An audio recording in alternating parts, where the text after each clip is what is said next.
आणि बुलेटिनमध्ये आपल्या सगळ्यांचं स्वागत। महत्त्वाची बातमी म्हणजे विरोधक आणि निवडणूक आयोगाची महत्त्वाची बैठक पार पडलेली आहे। सलग दुसऱ्या दिवशी ही बैठक झालेली आहे आणि बैठकीच्या माध्यमातून ठाकरे बंधूंनी प्रश्नांची अक्षरशः सरबत्ती केलेली आहे निवडणूक आयोगावरती। यापूर्वी सुद्धा म्हणजे काल सुद्धा अनेक प्रश्न हे शिष्टमंडळाच्या वतीने विचारण्यात आलेले होते। मात्र आता एक महत्त्वाची पत्रकार परिषद होणार आहे।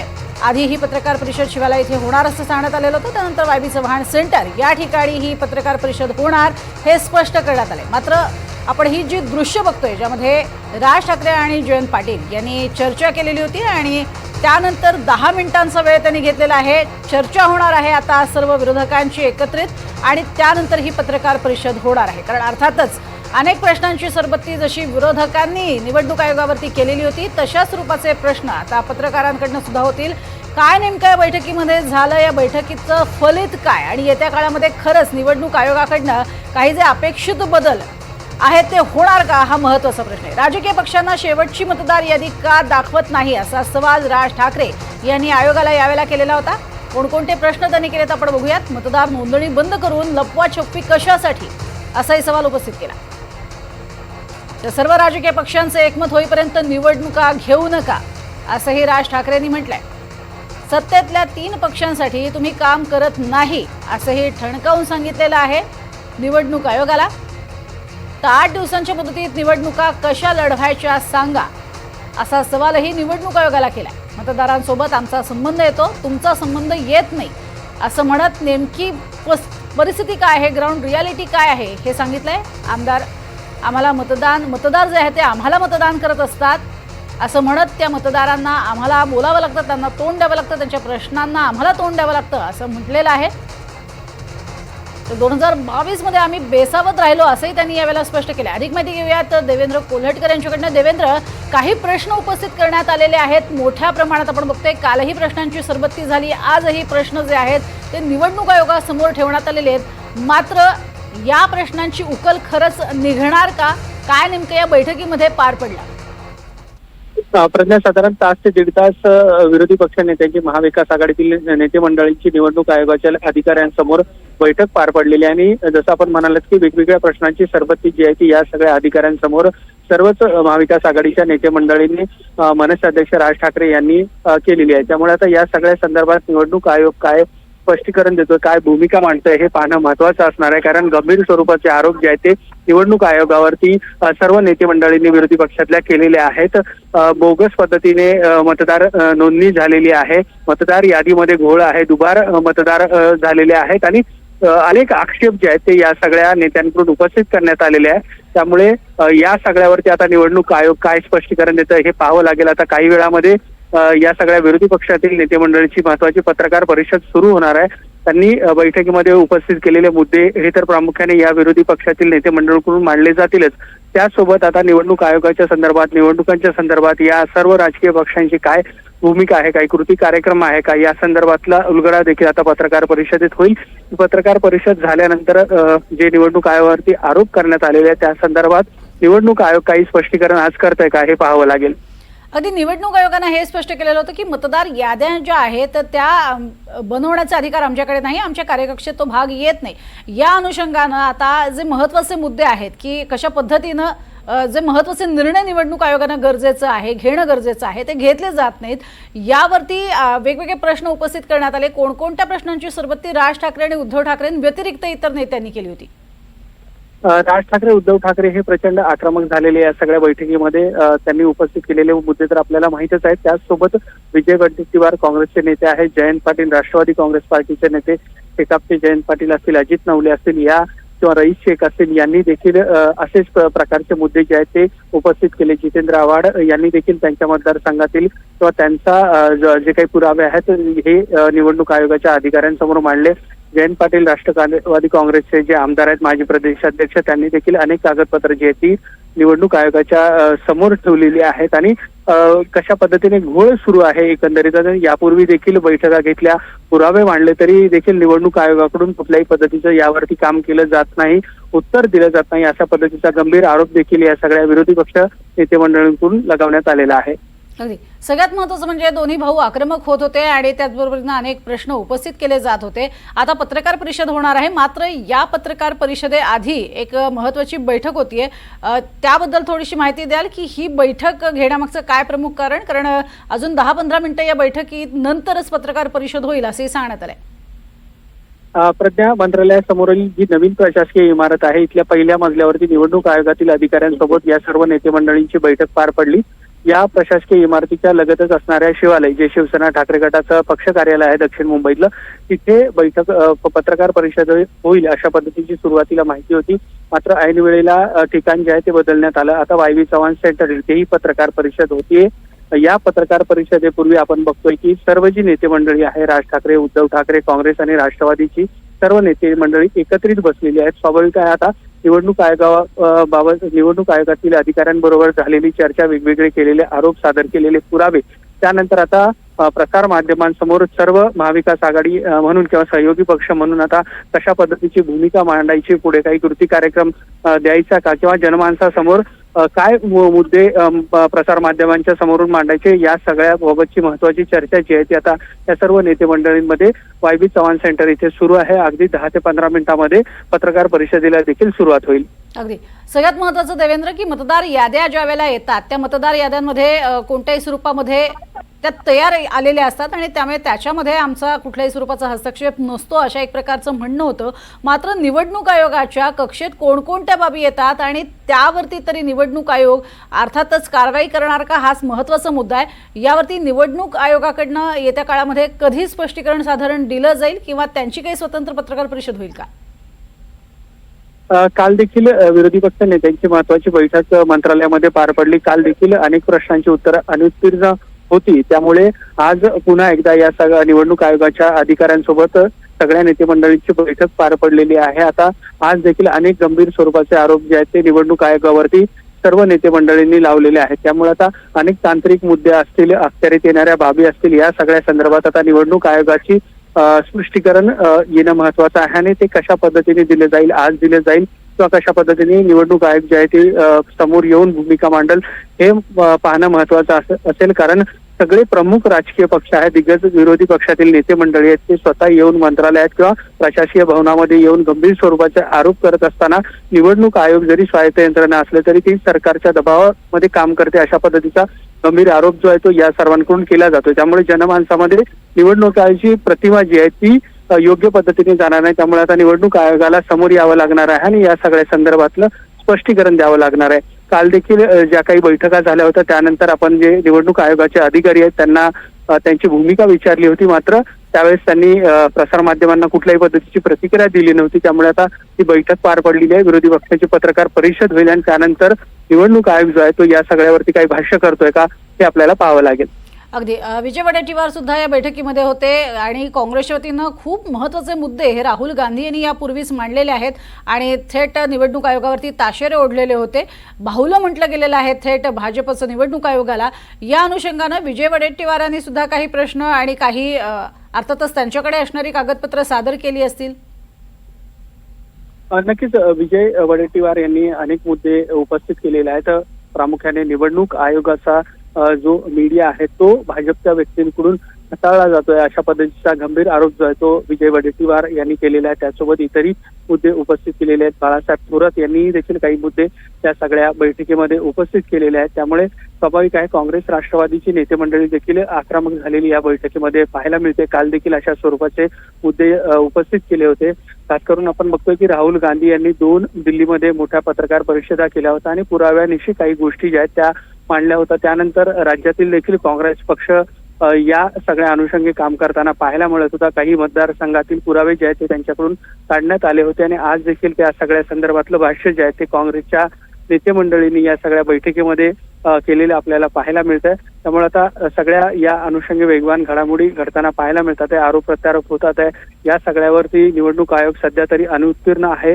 अधिकाऱ्यांची कुठलीही स्पष्ट भूमिका जी आहे ती आपल्याला बाहेर आलेली बघायला मिळत नाहीये. त्यामुळे आता या सगळ्यानंतर काय निवडणूक आयोग भूमिका मांडतोय, कशा पद्धतीने मांडतोय हे पाहावं लागेल. अगदी आणि सध्या आपण बघतोय की या सगळ्यांची सध्या चर्चा सुरू आहे. सगळेच नेते पुन्हा एकदा एकत्रित बसलेले आहेत आणि ते सध्या चर्चा करतायत.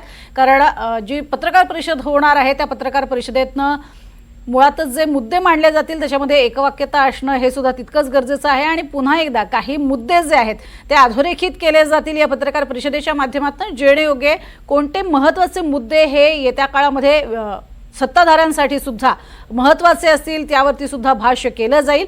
या सगळ्यावरती सत्ताधाऱ्यांकडून येणाऱ्या प्रतिक्रिया सुद्धा महत्त्वाच्या आहेत। या प्रतिक्रिया नेमक्या काय आहेत आणि या सगळ्यांच्या एकंदर जसं शिंदेनी म्हटलं की पायाखालची जमीन गेलेली आहे, हादरलेली आहे आणि म्हणून हे सगळेजण एकत्रित आलेत, काय स्वरूपाच्या सत्ताधाऱ्यांच्या प्रतिक्रिया आहेत आता या भेटीनंतर? प्रज्ञा, आपण बघितलेलं आहे की कालची बैठक पार पडलेली आहे, आज देखील बैठक पार पडलेली आहे आणि प्रामुख्याने विरोधकांचा आक्षेप हा आहे की निवडणूक आयोग जो आहे तो जरी स्वायत्त यंत्रणा असली तरी तो सत्ताधाऱ्यांच्या दबावामध्ये काम करत आहे, त्यामुळे सत्ताधाऱ्यांना पूरक अशी भूमिका निवडणूक आयोगाकडून घेतली जाते अशा पद्धतीचा थेट आरोप जो आहे तो विरोधी पक्षांकडून केला जातोय। त्यावरती काल देखील आपण बघितलेलं आहे की सत्ताधारी गटातून प्रतिक्रिया उमटलेल्या आहे। अशा पद्धतीने कुठलाही दबाव नाही, स्वायत्त यंत्रणा आहे, विरोधकांचे आरोप जे आहेत ते बिनबुडाचे आहे असा स्पष्ट भूमिका जी आहे ती सत्ताधाऱ्यांच्या गोटातून घेताना आपल्याला पाहायला मिळते। आज ही सगळी बैठक पार पडल्यानंतर आता पत्रकार परिषद झाल्यानंतर पुन्हा सत्ताधारी जे आहेत ते विरोधकांचे आरोप कशा पद्धतीने खोडून काढतात आहे, सत्ताधाऱ्यांची काय भूमिका आजच्या या पत्रकार परिषदेनंतर पुन्हा एकदा बघायला मिळते हे आपल्याला बघावं लागेल। अगदी मुळातच आता सध्या आपण बघतोय की सगळे हे जे विरोधक आहेत त्यांची एक महत्त्वाची बैठक पार पडते आणि या बैठकीनंतर पत्रकार परिषद घेतली जाणार आहे। मोठ्या प्रमाणामध्ये विरोधक एकवटणं ही सगळ्यात महत्त्वाची बाब होती, कारण आतापर्यंत आपण बघितलं तर महाविकास आघाडी एकसंध होती की नाही यावरती प्रश्न उपस्थित केले जात होते, कारण आगामी महापालिका निवडणुका, स्थानिक स्वराज्य संस्था निवडणुका या सगळ्यामध्ये एकत्र लढणार की नाही आणि त्यात राज ठाकरे यांची जोड मिळाल्यामुळे अर्थातच आता मजबूतीनं हे सगळे एकत्रित आलेले आहेत असं म्हणता येईल का? आणि पुन्हा एकदा पत्रकार परिषदेपूर्वी शरद पवारांची नेमकी भूमिका आणि त्यांना नेमकं काय म्हणायचं हे देखील या पत्रकार परिषदेतनं मांडलं जाईल का देवेंद्र? नक्कीच आपण बघू शकतो की विधानसभा निवडणुकीनंतर महाविकास आघाडीचं नेमकं काय सुरू आहे अशा पद्धतीचा चर्चा जी आहे ती राजकीय वर्तुळात सुरू होती। महाविकास आघाडी एक संघ आहे का, कारण त्या महाविकास आघाडी एक संघ असेल का इथून पुढे अशा पद्धतीची देखील चर्चा करताना आपल्याला पाहायला मिळत होती। मात्र हा निवडणूक आयोगाचा जो मुद्दा आहे त्या अनुषंगी आपण बघतो की महाविकास आघाडीची एकजूट तर आपल्याला पाहायला मिळते, त्याचसोबत इतरही सहयोगी पक्ष जे आहेत ते आता महाविकास आघाडीसोबत येताना पाहायला मिळतात। खास करून राज ठाकरे यांची मनसे आणि इतर पक्ष देखील आता सोबत आलेले आहेत, त्यामुळे विरोधकांची एक वज्रमूठ तयार होताना पाहायला मिळते। महाविकास आघाडीला स्वाभाविक आहे या सगळ्यामुळे बळ मिळताना पाहायला मिळतात।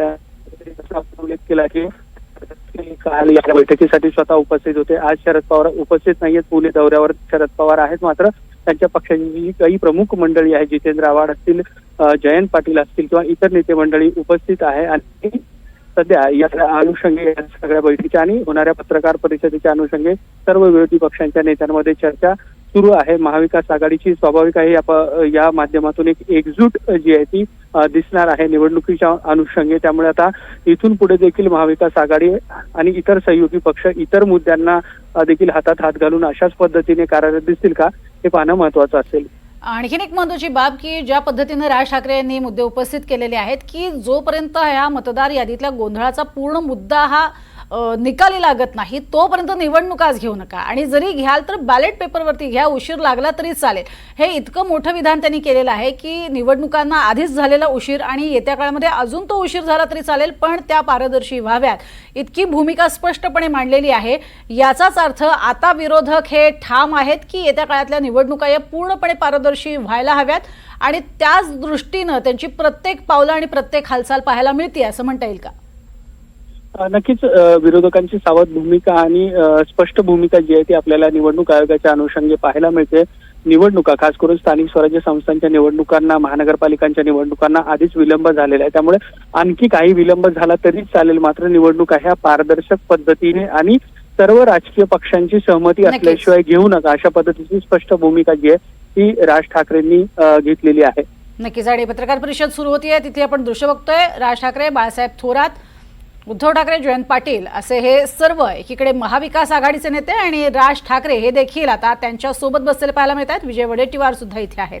पत्रकार परिषद सुरू होतीये, सगळ्यांची आधी खरं तर चर्चा झालेली आहे आणि सगळेजण बोललेले आहेत, सगळ्यांशी एकमेकांशी चर्चा झाल्यानंतर आता ही पत्रकार परिषद सुरू होतीये।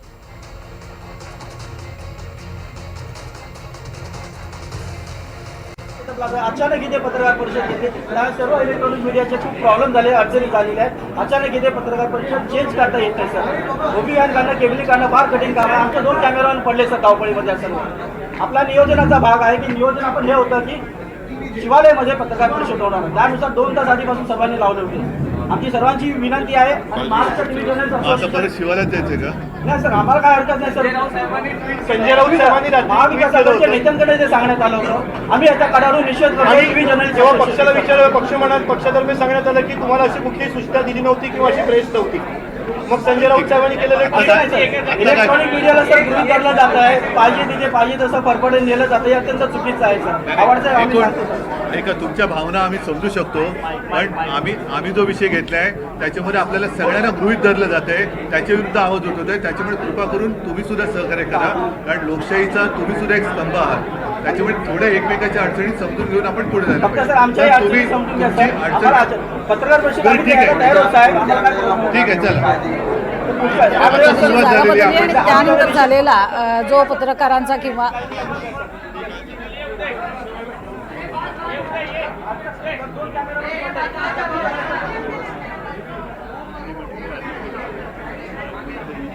पत्रकार परिषद सुरू होतीये. पत्रकार परिषदेची जागा जी आहे ती ऐनवेळी बदलण्यात आली आहे आणि त्यानंतर ज्या अडचणींचा सामना करावा लागला त्यावरती पत्रकारांनी भाष्य केलेलं आहे आणि याबद्दल त्यांनी आपली नाराजी व्यक्त केली आहे.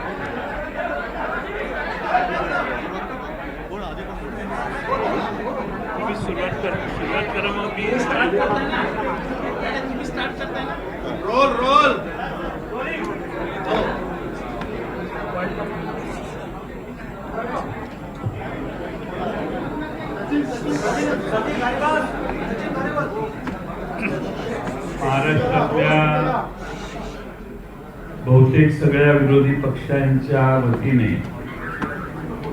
मी आपल्या मुंबईच्या सगळ्या पत्रकारांचे, मीडियाचे स्वागत करतो. अपुऱ्या जागेमुळे ही जागा बदलून चव्हाण सेंटरला आणावी लागली आणि त्यामुळे आपलाही थोडासा गोंधळ झाला. पुढच्या वेळी असा गोंधळ होणार नाही याची काळजी घेतली जाईल. आपल्याला जर कोणाला नाही, बऱ्याच लोकांना त्रास झाला असेल तर याच्याबद्दल आम्ही दिलगिरी व्यक्त करतो. आम्ही सर्व विरोधी पक्ष महाराष्ट्रातले काल चीफ इलेक्शन कमिशन महाराष्ट्राचे जे आहेत त्यांना भेटायला गेलेलो.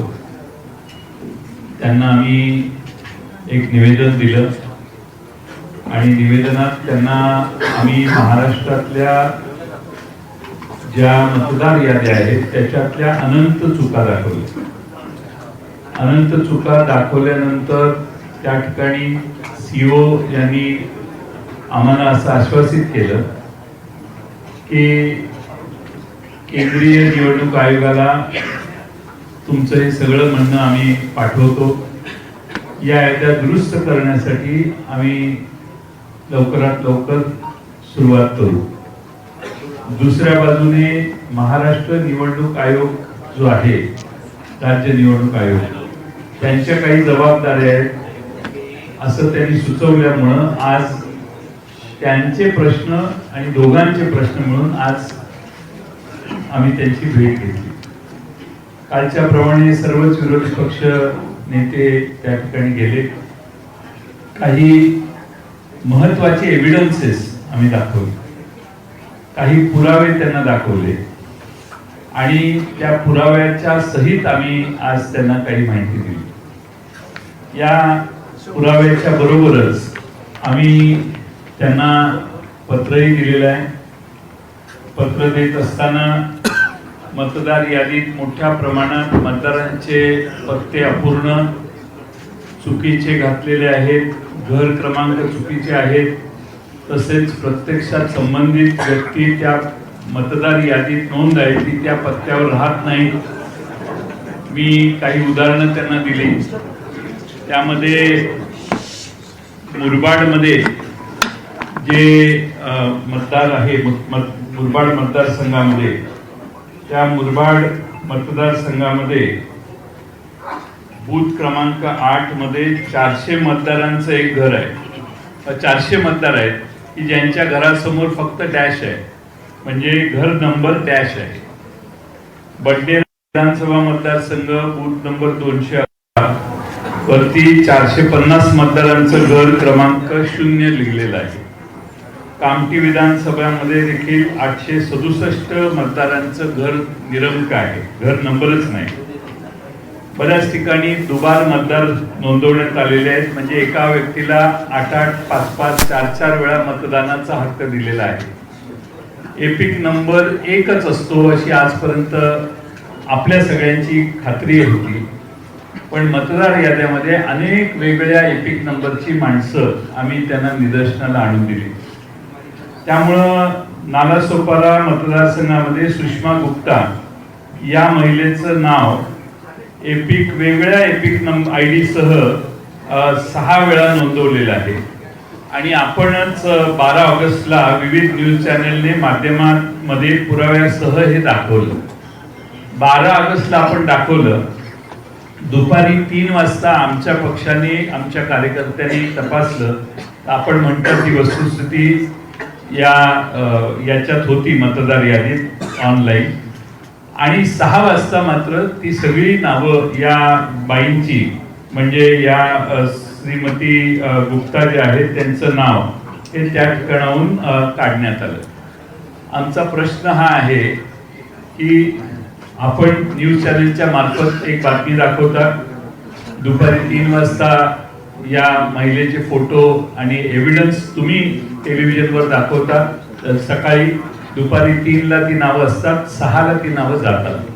आमचा प्रश्न आम्ही निवडणूक आयोगाला विचारलेला आहे की ही नावं कोणी काढली, कुणी त्यावर तक्रार केली, तक्रार कधी करण्यात आली आणि कुणी स्थळ पाहणी केली, आणि हे फोटो एकाच महिलेचे आहेत याचं व्हेरिफिकेशन करण्याच्या कुणी नावं काढली. आमचा दावा असा आहे आणि आमचा समज व्हायला लागलेला आहे की राज्य निवडणूक आयोग किंवा केंद्रीय निवडणूक आयोगाचा सर्व्हर हा महाराष्ट्रात दुसरा कोणीतरी चालवतो असा आमचा आता अनुभव व्हायला लागलेला आहे. आणि दुसरा कोणीतरी परस्पर या मतदार याद्यांमध्ये नावं घालतो, मतदार याद्या उघड झाल्या की नावं काढतो. राज्य निवडणूक आयोग असो किंवा केंद्रीय निवडणूक आयोग यांच्या हातात काही नाही आहे, कुणीतरी बाहेरच ही सिस्टीम ऑपरेट करतंय असा याचा अर्थ आहे. आम्ही त्याचबरोबर त्यांना हेही दाखवलं की एकाच पत्त्यावर अनेक नोंदणी आहेत. आता मध्य विधानसभा नाशिक इथं घर क्रमांक 3829 या घरामध्ये 813 मतदारांची नोंद आहे. पुणे कॅन्टोन्मेंट मतदारसंघात बूथ क्रमांक 30 मध्ये घर क्रमांक 226 या घरात 869 मतदारांची नोंद आहे. आणि सगळ्यात महत्त्वाचं म्हणजे दर तासाला मतदार यादी जाहीर होते, किती पुरुषांनी मतदान केलं, किती महिलांनी मतदान केलं, हे दर तासाला जाहीर होतं. विधानसभेला या सिस्टीम पूर्ण मोडण्यात आल्या आणि संध्याकाळी 5 नंतर कुणी किती मतदान केलं हे कधीच जाहीर करण्यात आलं नाही. एकदम दुसऱ्या तिसऱ्या दिवशी फायनल टॅली जाहीर करण्यात आली. हे पारदर्शकतेच्या प्रक्रियेच्या विरोधात आहे. आणि आम्ही विधानसभेला ज्या मतदार याद्या पाहिल्या, ज्या मतदान याद्याने हा निकाल आला, त्याच मतदार याद्या जर स्थानिक स्वराज्य संस्थात वापरल्या जाणार असतील तर हा प्रचंड घोळ तसाच पुढे चालू राहतोय. आणि म्हणून आम्ही राज्य निवडणूक आयोगाला आणि केंद्रीय निवडणूक आयोगाचे प्रतिनिधी CO यांना मागणी केली की या मतदार याद्या दुरुस्त केल्या पाहिजेत, ताबडतोबीने त्या दुरुस्त करा. तुम्ही 3 दिवस 4 दिवस वाढवून मुदत हे चालणार नाही. किमान या मतदार याद्या पूर्ण तपासा, जे ज्या घरात राहत नाहीत त्यांची नावं त्यातून काढून टाका, बोगस मतदान काढून टाका. एक आमदार परवाच जाहीरपणाने सांगितलं त्यांनी की 20,000 मतदार मला बाहेरून आणावे लागले, ते मी आणले आणि मग माझा विजय झाला. हे विरोधी पक्ष सत्ताच असणारे आमदारच जाहीरपणाने सांगतायत, याची नोंद घ्या, हे आम्ही त्यांना सांगितलं. मी आपल्या सर्वांचं स्वागत करतो आणि पुढं माननीय बाळासाहेब थोरात साहेब, काँग्रेस पक्षाचे ज्येष्ठ नेते, यांना विनंती करतो की त्यांनी या ठिकाणी त्यांचं मनोगत व्यक्त करावं. माननीय जयंतरावांनी आपल्याला सविस्तर पद्धतीने काही गोष्टी सांगितलेल्या आहेत. काल आम्ही केंद्रीय निवडणूक आयोगाचे शिव त्यांना आम्ही भेटलो. आज राज्य निवडणूक आयोगाला भेटलो. विधानसभेच्या वेळेस ज्या मतदार याद्या होत्या त्याच्यामध्ये प्रचंड दोष होते. आम्ही त्याच कालखंडामध्ये योग्य वेळी योग्य ठिकाणी हे सांगितलं होतं की याच्यामध्ये दोष आहेत, त्याचं काहीही उत्तर आम्हाला आलेलं नाही. निवडणूक झाली त्या दोषासहित असे काही दोष जे माननीय जयंतरावांनी सांगितलं की 20,000 मतदार हे बाहेरून आणून मी मतदान करून घेतलं, हे आता आमदार सांगतायत, असे दोष आहेत. काहींचे नाव वगळले गेले, काहींचे परत नावं ते दिसत आहेत, पण ते चुकीचे आहेत. एका घराच्या नावावर अनेक आहेत. समजा माझं एखादं कॉलेज आहे किंवा माझे कॉलेजचं हॉस्टेल आहे, त्या कॉलेजचे बाहेरून राज्यातून आलेले देशातून आलेले मुलं सुद्धा माझे मतदार, असं होणार असलं निवडणूक आयोग ते मान्य करून घेणार असेल आणि ते बी शेवटच्या क्षणापर्यंत आणि ही तक्रार करूनच त्याची दखल नाही अशी अवस्था. हे असे अनेक घोटाळे घेऊन ही मतदार यादी विधानसभेची होती. आता ती खरं जे विधानसभेची निवडणूक झाल्यानंतर 1 जुलैला तुम्ही आता या राज्य आयोगाला दिलेली, त्या अगोदर कोणतंही पुनर्विलोकन जे असतं ते 6-7 महिन्यामध्ये करण्यात आलेलं नाही. कोणत्या दुरुस्त्या करण्यात आलेल्या नाही. पुन्हा नवीन नावं नोंदण्याकरताची मोहीम करण्यात आली नाही आणि त्यामुळे सगळ्या दोषासहित 1 जुलैला ती मतदार यादी ही राज्य आयोगाला दिलेली आहे. आणि म्हणून आमचं असं इच्छा होती की हे चुकीचं, हे दुरुस्त तुम्ही केलं पाहिजे होतं, केलेलं नाही. ती जबाबदारी केंद्रीय आयोगाची होती, निवडणूक आयोगाची, त्यांनी काहीच केलेलं नाही. आता राज्य निवडणूक आयोग म्हणतो आमची जबाबदारी नाही. आता या घोळामध्ये तशी त्या दोषी असलेली पूर्णपणे यादी ही मतदानाला जाणार आहे, निवडणुकीला सामोरं जाणार आहे. ही काही निकोप निवडणूक आहे असं मानण्याचं कारण नाही. यामुळे हे खरं आहे की माननीय राहुलजी गांधी यांनी हे विषय देश पातळीला घेतलेले आहेत. त्याच्यात महाराष्ट्राचा उल्लेख त्यांनी केलेला आहे आणि त्या मांडत असताना जो मुद्दा माननीय जयंतरावांनी मांडला की हे कुणीतरी दुसरे ज्यांच्याकडे पासवर्ड दुसरीकडे दिलेले आहेत ते हे सगळे हँडल करतायत ऑनलाईन पद्धतीनं, असं सुद्धा दिसतंय. हे पुराव्यासह माननीय राहुलजींनी दाखवलेलं होतं. ही वस्तुस्थिती, याच्यावर निवडणूक आयोग उत्तर सुद्धा द्यायला तयार नाही अशी अवस्था आहे. आणि म्हणून आम्ही या बाबतीत केंद्रीय निवडणूक आयोग आणि राज्याचा निवडणूक आयोग या दोघांनाही भेटलो, एकत्रित बैठक केली, परंतु आमचं काही समाधान त्यामध्ये झालेलं नाही. त्यांनी स्पष्टपणे काही उत्तर आम्हाला दिलेलं नाही.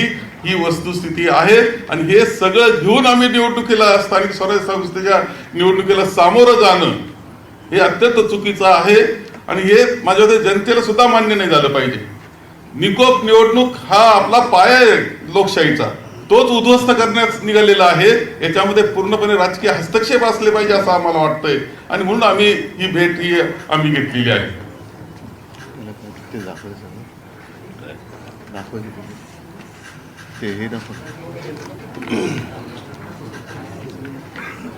नमस्कार. काल आम्ही केंद्रीय निवडणूक आयोगाच्या प्रतिनिधींना भेटलो आणि आज आम्ही राज्य आणि केंद्रीय निवडणूक आयोगाच्या प्रतिनिधींना दोघांनाही भेटलो. आता जयंतराव म्हणाले किंवा बाळासाहेब म्हणाले, मला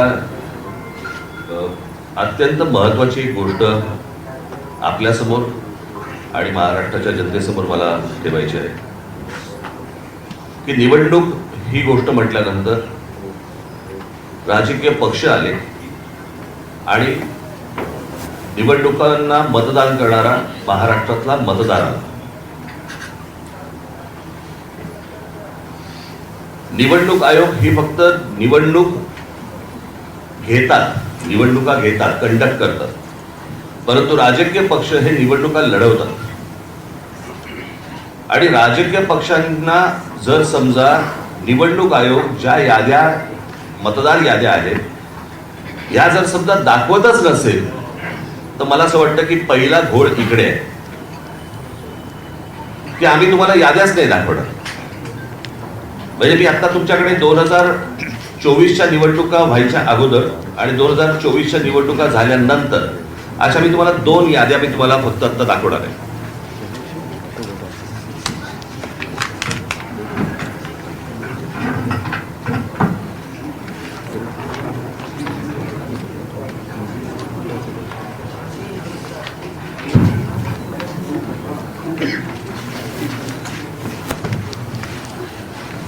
निवडणूक 2024च्या निवडणुका ज्या वेळेला झाल्या त्यावेळेला ज्या निवडणुकांची जी मतदारांची यादी होती ती मी यादीचा काही छोटासा तपशील मी फक्त आपल्यासमोर मी वाचून दाखवणार आहे. याच्यावरनं तुम्हाला साधारणपणे मला असं वाटतं पत्रकार बोलले नाहीत मध्ये तर बरं होईल, आपण कॅमेरामन जरा शांत राहिलं तर बरं होईल, कारण आपलं कॅमेऱ्यातनं सगळं टिपतंय परत आपण पण बोलताय. 2024च्या अगोदरची जी यादी आहे त्याच्यामध्ये फक्त मी काही नावं आपल्याला फक्त आपल्यासमोर मी वाचून दाखवतो, म्हणजे साधारणपणे यादीमध्ये काय प्रकारचा घोळ आहे हा आपल्याला आणि महाराष्ट्राला लक्षात येईल. मतदारसंघ 160 कांदिवली पूर्व, नाव धनश्री कदम, वडिलांचे नाव दीपक कदम, वय वर्ष 23. आता वडिलांचे डिटेल्स. नाव दीपक रघुनाथ कदम, वडिलांचे नाव रघुनाथ कदम, वय 117. मतदारसंघ 161 चारकोप, नाव नंदिनी महेंद्र चव्हाण, वडिलांचे नाव महेंद्र चव्हाण, वय वर्ष 124, वय 124. आता वडिलांचे डिटेल्स. नाव महेंद्र कुमार श्रीनाथ चव्हाण, वडिलांचे नाव श्रीनाथ चव्हाण, वय 43. कोणी कोणाला काढले तेच कळत नाही.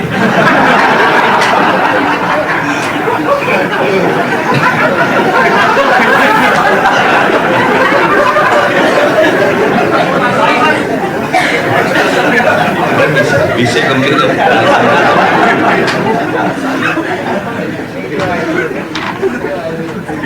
हा 2024च्या निवडणुकीच्या अगोदरचा घोळ.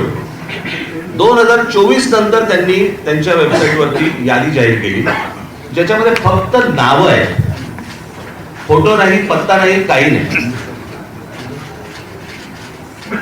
आणि मग काल आम्ही जेव्हा केंद्रीय निवडणूक आयोगाशी बोलत होतो त्यावेळेला त्यांनी सांगितलं की नाही हे राज्य निवडणूक आयोगाकडे येतं. आता राज्य निवडणूक आयोगाकडे आम्ही भेटल्यानंतर राज्य निवडणूक आयोग म्हणते हे केंद्रीय निवडणूक आयोगाकडे येतं.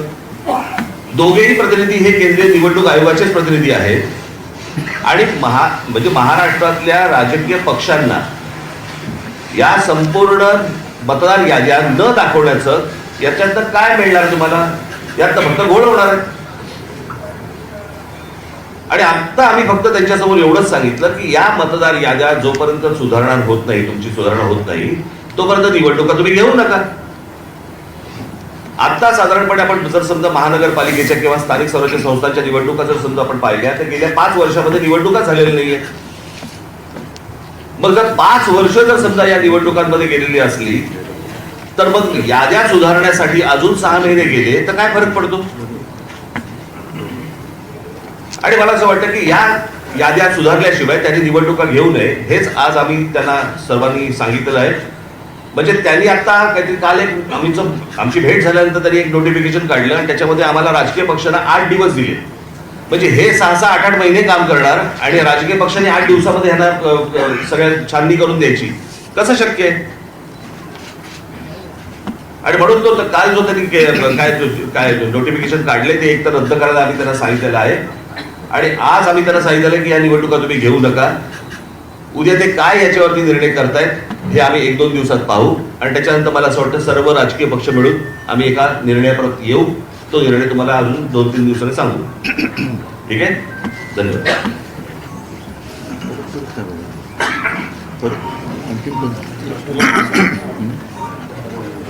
एकूणच सर्व परिस्थिती काय आहे, काय चाललेलं आहे याची कल्पना जयंतराव, बाळासाहेब आणि राज यांनी आपल्यासमोर मांडलेली आहे.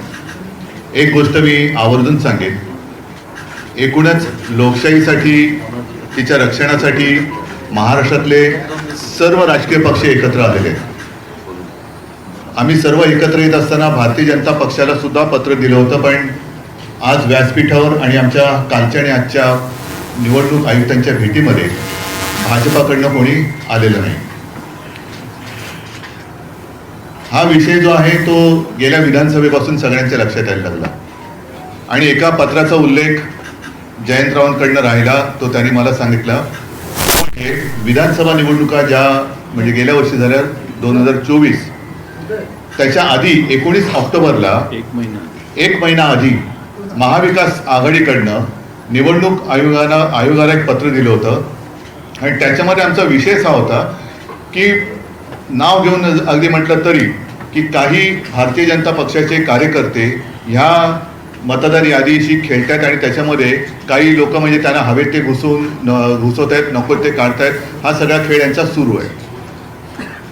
आता जसं या दोघांनी सांगितलं, अगदी हे पुरावे, ही काही यादी आम्ही घरी नाही छापलेल्या. एकेका व्यक्तीचं नाव 4-4 ठिकाणी आहे, एका जागेवरती 200 नावं नोंदलेत. हा सगळा लोकशाहीचा खेळ खंडोबा चाललाय. दोन्ही निवडणूक आयुक्तांना आम्ही सांगितले की एक तर इलेक्शन म्हणजे निवडणूक घ्यायची असेल ती निष्पक्षपातीपणाने झाली पाहिजे, नाहीतर इलेक्शनपेक्षा सिलेक्शन करून मोकळे व्हा. तेवढंच आता राहिलेलं आहे. दोघांशी बोलताना थोडंसं आमच्या लक्षात आलं, मी त्यांचा अपमान करू इच्छित नाही, पण हे जे समोर आमच्या बसलेत ते आयुक्त म्हणून काही त्यांच्याकडे अधिकार आहेत का आम्ही कठपुतळी बाहुल्यांशी बोलतोय आणि त्यांचे दोन वरती कुठेतरी आहेत, ते वरनं जशी बोटं हलतील तशी इकडे हालचाली होतात की काय. सगळे मुद्दे सांगून झालेले आहेत. याच्यामध्ये आणखीन एक मुद्दा जो आहे तो 1 जुलैचा कट ऑफ डेट, म्हणजे 1 जुलै नंतर ज्यांना 18 वर्ष झाली असतील त्यांना यावेळेला मतदानाचा अधिकारच मिळणार नाही. ही कुठली लोकशाही आहे. आणि हे सगळं बघितल्यानंतर आम्हाला असं वाटतं की ज्याप्रमाणे सर्वोच्च न्यायालयाने जसं काही पक्षांचे काही प्राण्यांच्या केसेस या सुमोटो घेतल्या होत्या, तसंच आपल्या देशातल्या मनुष्य प्राण्यांची सुद्धा केस ही स्वतःहून त्यांनी घ्यायला पाहिजे आणि देशातली लोकशाही जगवण्यासाठी हा त्यांचा सुद्धा एक निर्णय त्याच्यामध्ये असायला पाहिजे. आम्ही राजकीय पक्ष म्हणून आमचं कर्तव्य करतोय, वेळोवेळी निवडणूक आयुक्तांकडे जातोय, दरवाजे ठोकतोय, पण दाद काही मिळत नाही. आमच्यावरती लोकशाहीच्या नावाने जर काही हुकुमशाही गाजवणार असतील तर ही हुकुमशाही आम्ही काही त्यांना गाजवू देणार नाही, हे तर नक्की आम्ही केलेलं आहे. थोडक्यात आज आमचं म्हणणं या दोन्ही आयुक्तांकडे, कारण काल दोन्ही आयुक्तांना आमच्या विरोधी पक्षांची किंवा आमच्या राजकीय पक्षांची, विरोधी नाही राजकीय पक्षांचे प्रतिनिधी मंडळ त्यांना भेटलं, शिष्टमंडळ भेटलं. त्याच्यात आम्ही केंद्राचे जे निवडणूक आयुक्त इकडे आहेत प्रतिनिधी त्यांना भेटलो. त्यांनी सांगितले की स्थानिक स्वराज्य संस्था आणि हा सगळा विषय हा राज्य निवडणूक आयुक्ताकडे येतोय. त्यांच्याकडे भेटला आमचं दुसरं, त्यांनी सांगितलं मतदार यादीचा अधिकार हा केंद्राच्याकडे येतोय. मग नेमका याचा भाग कोण आहे, जबाबदारी कोणाची आहे, का निवडणुका आपल्या घ्यायच्या म्हणून घ्यायच्या आहेत. आणि आम्ही त्यांच्याशी बोलत असताना मुहूर्त काय लागला त्यांनी कळत नाही, पण कालच्या काल निवडणुकांचा कार्यक्रम जाहीर केला. आम्ही त्यांना स्पष्ट शब्दात सांगितलेलं आहे की जोपर्यंत हा संपूर्ण निवडणूक मतदार यादीतला घोळ तुम्ही त्याच्यावरती काही स्पष्टीकरण किंवा तो सुधारत नाही तोपर्यंत या निवडणुका होता कामा नयेत. सुप्रीम कोर्टाचा त्यांनी आदेश आम्हाला दाखवण्याचा प्रयत्न केला, पण सुप्रीम कोर्ट असं कधीही कुठेही सांगत नाही की तुमच्यात काही दोष असले तरी चालतील, पण या तारखेच्या आधी निवडणुका घेतल्याच पाहिजे. हा सर्वोच्च न्यायालयाचा काही तसा निर्णय नाही. त्यांनी सांगितले की या निवडणुका सदोष असता कामा नयेत आणि निष्पक्षपातीपणाने ते झाले पाहिजेत. आता या सगळ्या गोष्टी झाल्यानंतर दोन्ही आयुक्त समोर बाजूबाजूला होते. आम्हाला त्यांनी सांगितले की आम्ही याचा सकारात्मक विचार करतो आहोत. म्हटलं विचार करून चालणार नाही, या गोष्टी होता कामा नयेत. या गोष्टी होता कामा नयेत, कारण आपल्याला जो काही धक्का बसला होता विधानसभा निवडणुकीच्या निकालानंतर, त्या सगळ्या सत्ताधारी जे आता आहेत त्यांच्या सत्ता प्राप्तीच्या चोरवाटा आम्ही आता अडवलेल्या आहेत. या चोरवाटा आहेत. मतचोरी ही चोरवाट आहे, पक्षचोरी ही चोरवाट आहे. त्याच्यानंतर आणखीन एक मुद्दा आम्ही सांगितला, पण तो त्याचा पुढचा टप्पा आहे. पहिली मतदारांची यादी ही निर्दोष असायला पाहिजे, व्यवस्थित असायला पाहिजे. म्हणजे 117 वर्ष आणखीन 124 वर्ष असे जर का लंबी उमरवाले मतदार असतील तर मला वाटतं जगातलं सगळ्यात चांगलं वातावरण, हवामान हे आपल्या देशात आहे. कारण इकडे लंबी आयु, दीर्घायुष्य भव म्हणतात ना, तसं झालेलं आहे. थोडक्यात एक तर निवडणूक आयोगाने एक स्वीकारलं पाहिजे की त्यांचा पुनर्जन्मावरती तरी विश्वास असला पाहिजे, आणि नाही तर जे मतदार हयात आहेत आणि त्यांचा मतदाराचा अधिकार हा हिरावून घेतलाय, डिलीट केलेला आहे, मग त्यांच्यावरती सदोष मतवधाचा गुन्हा दाखल करावा का. आणि पुढचा विषय जो आम्ही सांगितलाय तो याच्या पुढचा येईल, तो म्हणजे आता पहिला ईव्हीएमवरती आमचा आक्षेप आहेच. ईव्हीएमचा आक्षेप कमी पडतोय की काय, म्हणून आता मुंबई महापालिकांच्या निवडणुका सुद्धा ईव्हीएमवरती तर घेतल्या जातच आहेत, पण व्हीव्हीपॅट पण त्याच्यात ठेवणार नाही. हाही मुद्दा एक महत्त्वाचा आहे. म्हणजे तुम्ही काही पुरावेच ठेवायचे नाही. जर का तिथलं व्हिडिओ रेकॉर्डिंग मागितलं तर व्हिडिओ रेकॉर्डिंग द्यायचं नाही. मतदार यादीमध्ये सगळा गोंधळ करून ठेवायचा. मतदार याद्या मागितल्या तर ते देत नाहीत. आणि म्हणून म्हटलं की ही काही लोकशाही तुम्ही हुकुमशाहीच्या पद्धतीने चालवत असेल तर ती आम्ही कदापि मान्य करणार नाही. शिष्टमंडळाने जे मुद्दे उपस्थित केलेले आहेत त्यामध्ये जर येत्या काळामध्ये निवडणूक आयोगाकडून सुधारणा नाही झाली तर तुमचं पुढचं पाऊल काय असणार? पुढचं पाऊल पहिलं आजचं पाऊल लोकांसमोर जाऊ द्या. त्याच्यानंतर घाईघाई करण्याची आवश्यकता नाही आहे. 2 दिवसात ते सांगतो म्हणाले. सकारात्मक विचार त्यांचा, त्याला ते सकारात्मक कशाला म्हणतात ते त्यांच्या उत्तरातनं कळेल.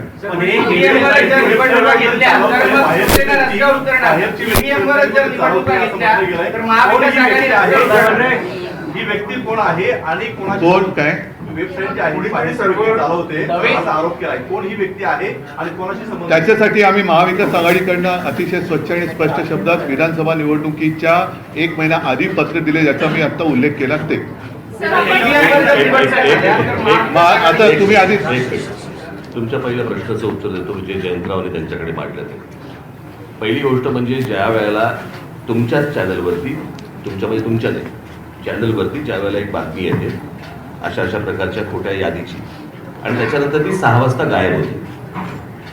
ती 6 वाजता गायब होते का त्याच्यावरती त्यांनी विचारलं की तुमच्याकडे कोणी तक्रार दिली का, काय दिली का? त्या संपूर्ण बातमीबद्दल किंवा त्या यादीबद्दल निवडणूक आयोगाला काहीच माहित नाही. केंद्रीय निवडणूक आयोग आणि राज्य निवडणूक आयोग ते म्हणाले की आम्हाला ह्यातलं काहीच माहित नाही. माहिती घेऊन सांगतो. ते म्हणाले आम्ही माहिती घेऊन सांगतो. आता प्रश्न असा आहे की त्यांच्या वेबसाईटवरनं गायब झाले ज्या तुमच्या चॅनलवरती दाखवल्या गेल्या. मग जर समजा त्या चॅनलवरती दाखवल्यानंतर जर त्या याद्या गायब होत असतील आणि निवडणूक आयोगाला जर समजा ती गोष्ट माहिती नसेल तर मग हे कोण करतंय, हे कोण काढतंय आणि कोण घालतंय हा तो प्रश्न आहे. आणि ही गोष्ट त्यांना विचारली गेली. त्याच्यावरती ते बोलले की आम्ही चौकशी करून सांगतो. महाविकास आघाडीने विधानसभा निवडणुकीच्या 1 महिना आधी त्या पत्राला कुठलाही प्रतिसाद आयोगाकडनं मिळाला नाही असं तुमचं म्हणणं आहे. मग जर त्या पत्राला जर प्रतिसाद मिळाला नसेल तर आता तुम्ही सगळे एक्सरसाइज करताय त्याला प्रतिसाद मिळाला कशावर? 12 ऑगस्टला आम्ही 19 ऑक्टोबरला हे पत्र कार्यालयात नेऊन दिलेलं आहे. केंद्रीय आणि त्यांना भेटलोही. आमचे प्रतिनिधी म्हणून जितेंद्र आव्हाडजी स्वतः जाऊन तिथं 2-3 जण जाऊन भेटले, त्यांना हातात दिलं, पण त्याचा कोणताही कॉग्निजन्स त्यांनी घेतला नाही. आणि केंद्रीय निवडणूक आयोगालाही हे पत्र पाठवण्यात आलेलं 1 महिना आधी विधानसभेच्या. आणि त्यात कॅटेगरिकली म्हटलेलं आहे की सोयीची नावं ठेवतायत, गैरसोयीची नावं काढतायत, खाली कार्यकर्त्यांना सूचना दिल्या आहेत, हिरव्या पेनाने टिक करा, सोयीची असतील ती, गैरसोयीची असतील ती लाल पेनाने टिक करा, लाल पेनाची नावं उडवण्याचा कार्यक्रम झाला. हे आम्ही सर्रासपणाने आधी 1 महिना आधी त्यांना, हे चाललं होतं ग्रासरूट लेवलला आणि कुणीतरी हे मॉनिटर करत होतं, हे कळत होतं आम्हाला, म्हणून आम्ही तक्रार केली. पण निवडणूक आयोगाने कोणता प्रतिसाद दिला नाही. निवडणूक आयोगाची स्टाईल अशी आहे की कोणी कुठल्या राजकीय पक्षाने तक्रार करायची ती त्यांना बातम्या गुंडाळून ठेवण्याची त्यांची प्रथा दिसते. आता हे महाराष्ट्रात चालून देणं शक्य होणार नाही, कारण प्रत्येक वेळेला या अशा कृतीने सगळ्या कृत्या अशा करायच्या आणि निवडणुका वेगळ्या दिशेने न्यायच्या असं महाराष्ट्रातल्या जनतेला वाटतंय. आणि म्हणून त्याच्यासाठी आम्ही आज एकत्रितपणानं आपल्याला निवडणूक आयोगाला सगळी माहिती दिलेली आहे. माझ्याकडे हे सगळे पुरावे आहेत. घर डॅश आहे, 0 नंबर आहे. एक मिनिट, ती फक्त यादी एकदा वाचून द्या. एकेका घरात किती आता फोटो मगाशी बघाची तुम्ही दाखवलेत ना त्या माझ्याकडे आता बाकीचे ते जरा आपण ऐका. आता हे सुषमा गुप्ता नालासोपारा मतदारसंघ, या बाईचं नाव दुपारी 3ला होतं, 6ला गेलं. कुणी काढलं हा प्रश्न आम्ही विचारला. 12 ऑगस्टला झालेली ती घटना आहे, पण अद्यापर्यंत त्यांना माहित नाही की हे मी त्यांनी आधी चौकशी केली नाही निवडणूक आयोगाने की हे का झालं, कसं काढलं, कुणी काढलं. हे मुरबाड मतदारसंघात मतदार घराच्या पुढं नुसता डॅश लिहिलाय, घर क्रमांक नाही, नुसता डॅश असणारी 400 मतं आहेत. दुसरं पुढं त्यांनी त्याच पद्धतीने पुणे कॅन्टोन्मेंटमध्ये एका याच्यात 869 घर आहेत, 869 मतदार आहेत एकाच ठिकाणी. याची तक्रार केली आम्ही. मध्य नाशिकमध्ये 813 मतं आहेत. हे सगळे पुरावे आहेत ना याला जोडलेले, असं मोकळं बोलत नाही, विथ एव्हिडन्स आहे. 813 3829 नाशिक मध्य मतदारसंघातलं घर आहे. त्या घराचा नंबर आहे 3829 आणि 813 वोटर्स हे एका घरात दाखवण्यात आलेले आहेत. बडनेराला 0 क्रमांक, घर क्रमांक 0 असे 0 मतदार असणारे मगाशी मी आकडा सांगितला तेवढे हे आहेत, एव्हिडन्सेस आहेत आमच्याकडं. असं नाही की हवेत बोलतोय. त्यामुळे काही मी ऐकलं. आता याच्यात विशेषतः अशोक पवार यांचा जो मतदारसंघ आहे शिरूरचा, त्यांना केसनन गावात त्यांनी काही ऑब्जेक्शन घेतले. ऑब्जेक्शन घेतल्यानंतर घर क्रमांक 1च असणारे 188 एकाच घरात 188 मतदार आहेत आणि ते घरच नाही आहे त्या गावात. आणि तसं लिहून त्यांनी लेखी तक्रार केल्यावर तिथल्या निवडणूक प्रतिनिधींनी सांगितलं की त्या मतदारांची प्रायव्हसी डिस्टर्ब होते आणि म्हणून आम्ही तुम्हाला ही माहिती देऊ शकत नाही.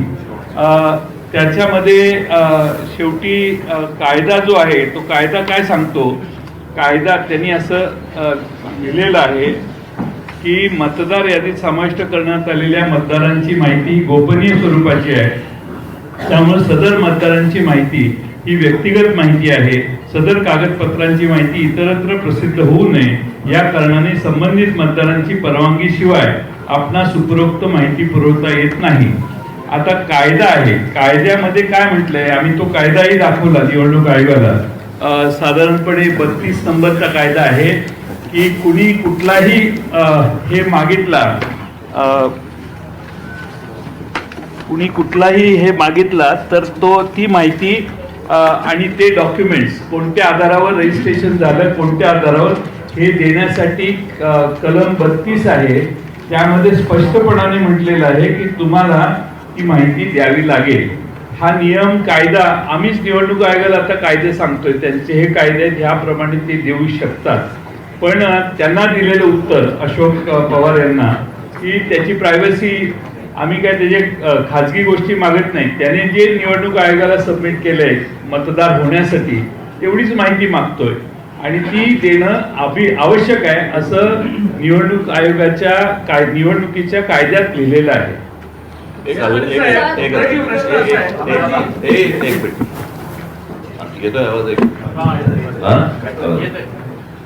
मला यातली फक्त एकच गोष्ट कळली नाही, समजली नाही, जे निवडणूक आयोग आम्हाला सांगते किंवा केंद्रीय निवडणूक आयोग आम्हाला सांगते की मतदाराची यादी ही गोपनीय असते.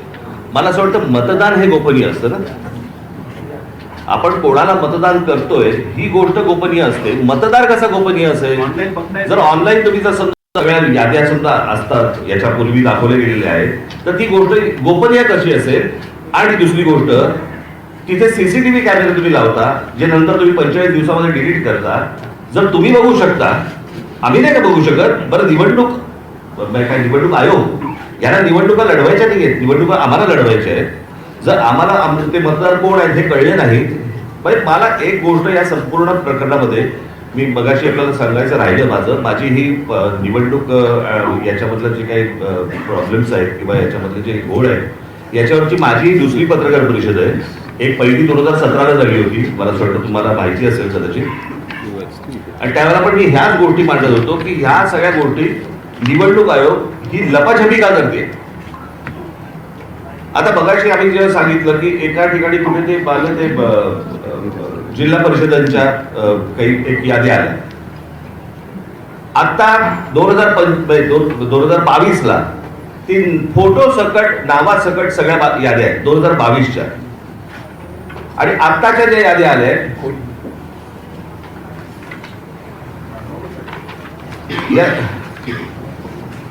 या 2022च्या याद्या, ज्याच्यामध्ये फोटो आहेत, नाव आहे, सगळं आहे.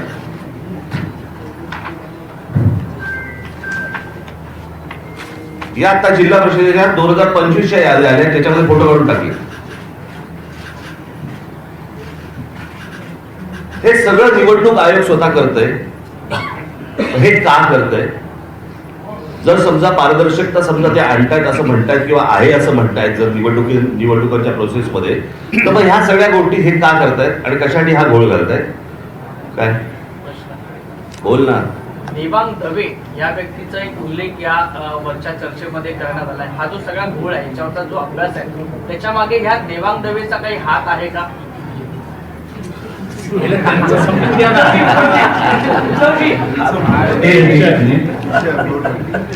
अर्धवट विषय राहिला त्याचं पूर्ण झाले. देवांग दवे ही निवडणूक आयोगाचे हे एका राजकीय पक्षाचे पदाधिकारी आहे आणि हे कुठेच लपून राहिलेले नाही.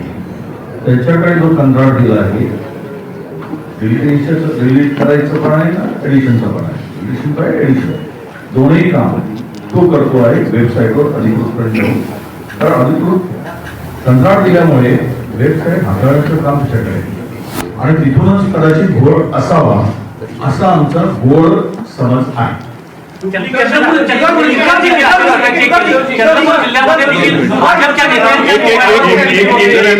चंद्रपूरमध्ये राजूला मतदारसंघात अजूनही गुन्हा दाखल झालेला नाही. तिथे भारतीय जनता पक्षाचं नाव घेऊन सांगतो त्यांच्या मोबाईलवरून हे सिद्ध झालं. आम्ही तक्रार दिली पण अद्यापही तिथे कुठेही गुन्हा दाखल झाला. आम्ही पकडून दिलं, चोरी पकडून दिली, कशा प्रकारची चोरी झाली पुराव्यासह दिलं. त्यामुळे आता ती कारवाई झाली नाही. पुढे जो विषय आहे त्याच्यामध्ये जर समजा 80,000 उदाहरणार्थ पनवेलमध्ये बाळाराम पाटलांना त्यांनी उत्तर असं दिलेलं आहे ऑफिशियली आणि सगळ्यांनाच उत्तर दिलेलं आहे, ज्यांनी बातमी केल्या त्यांनाही दिलं की जर 80,000 तुम्हाला वाटतं दुबार मतदार असतील तर तुम्ही 80,000 अर्ज केले पाहिजेत प्रत्येक मतदाराच्या नावाचा. याबद्दल काही बोलणं झालं का? नंबर 1. आणि नंबर 1 मिनिट दुसरा प्रश्न असा आहे की आता आपण सीसीटीव्ही बद्दल बोलला, तो सीसीटीव्ही हा एक वादग्रस्त मुद्दा आहे असं जर धरलं तर तिथे एक 17A फॉर्म आहे जी इलेक्टोरल रोल असतो जो मतदान अधिकारी टिकमार्क करतात. तो अधिकाऱ्यांनी टिकमार्क केलेला रोल इलेक्शन कमिशन देत नाहीये, याबद्दल तुमचं काही बोलणं झालं का? मला एकच या सगळ्या गोष्टींवरती मला फक्त बोलायचं आहे. तर मी जे काही सगळे कायद्याचे या देशात ह्या पहिल्या निवडणुका नाही आहेत. याच्या अगोदर अनेक निवडणुका झाल्या, बरोबर आहे, साधारणपणे 2014च्या अगोदर 2000 काय त्याच्या अगोदर या इतक्या वर्षाच्या निवडणुका चालू आहेत. कधी असले विषय कधी आले नाही जे हल्लीच का यायला लागले. मला असं वाटतं हा एक सगळ्यात महत्वाचा प्रश्न आहे की आता हे फॉर्म भरा, फॉर्म भरून मग तिकडे आता किती ते पैसे द्यायचे तर 2 रुपये प्रत्येक पानाला 2 रुपये द्यायचे आणि मग आम्ही पानं घ्यायची. पण त्याच्यात पण कमाई. टेक्निकल ग्राउंड्सवर इलेक्शन कमिशन स्टँड करतं त्याबद्दलचं म्हणणं विचारू. 17A मागणारे अनेक उमेदवार आहेत. अनेक उमेदवारांनी 17A मागून देखील निवडणूक आयोग ते देत नाही. आता एक उदाहरण सांगतो की कोरेगाव विधानसभा मतदारसंघात शशिकांत शिंदे साहेबांनी विधानसभेच्या आधी अपील केलं. कलेक्टरने निर्णय दिला की ही 1,500 मतं आपण यादीत घ्या. तरी खालच्या अधिकाऱ्याने ते अपील मान्य झाल्यावर देखील त्यांची मतदार यादीत नावं समाविष्ट झाली नाही. मी मगाशी जे सांगितलं की प्रायव्हसी डिस्टर्ब होते वगैरे त्यांनी उत्तर दिलं लेखी अशोक पवारांना. तर 32 नाही 33 रजिस्ट्रेशन ऑफ इलेक्ट्रल रूल्स 1960 33 नंबरचा आहे. Inspection of electoral rolls and connected papers. Every person shall have the right to inspect the election papers referred to in Rule 32 and to get attested copies thereof on payment of such fee as may be fixed by the Chief Electoral Officer. हा कायदा rule मध्ये आहे हे, तरी देखील त्यांना उत्तर दिलं की आम्ही देऊ शकत नाही. आणि सगळ्यात महत्त्वाचं असं आहे की ह्या सगळ्या गोष्टी जिब्रिश नावं तर आणखी तो वेगळाच विषय आहे. हे सगळं आम्ही त्यांच्या निदर्शनाला आणले. आमची अशी अपेक्षा आहे की निवडणूक आयोग, राज्य निवडणूक आयोग आणि केंद्रीय निवडणूक आयोगाचे प्रतिनिधी या ठिकाणी जे आहेत CEO, या दोघांनी निर्णय घेतला पाहिजे. या याद्या दुरुस्त केल्या पाहिजेत. दुरुस्त झालेल्या याद्यांवरच महाराष्ट्राच्या निवडणुका घेतल्या पाहिजेत. हे आम्ही त्यांना निक्षून सांगितलेलं आहे आणि राज्य निवडणूक आयोग हे आम्हाला म्हटले आम्ही याचा सकारात्मक विचार करू. केंद्रीय निवडणूक तुम्ही राज्य निवडणूक आयोगाला घेतल्या तर मग भूमिका काय असणार? बघून आधी पहिले याद्यात तर एक मिनिट मगासपासून म्हणजे SIR ची आपण मागणी करतोय का? आणि बिहारमध्ये ज्या पद्धतीने SIR झालेला आहे तर तशीच जर इथे झालं तर परत आपण आगीतून कुपाट्यात नाही का पडणार? आधी ही SIR ची मागणी आहे. ज्याचं जे उत्तर राजनी दिलं की आपल्या आयुष्यातली किंवा देशाच्या आयुष्यातली ही पहिली निवडणूक नाही आहे, त्याच्यामुळे हे सगळे आता फुसफट आता का काढली जात आहेत? आता का काढली जात आहेत? आतापर्यंत लोकांनी मतदान केलेलं नाही का? आत्तापर्यंत काही देशामध्ये सत्ताधारी जन्माला आलेले नाहीत का? तर आत्ता हा जो काही खेळ चाललेला आहे हा सरळ सगळा खोटा कारभार चाललेला आहे. आणि म्हणून मला असं वाटतं आम्ही त्यांना जे काय सांगितले की जोपर्यंत ह्या याद्यांमध्ये सुधारणा होत नाही तोपर्यंत निवडणुका घेऊ नये.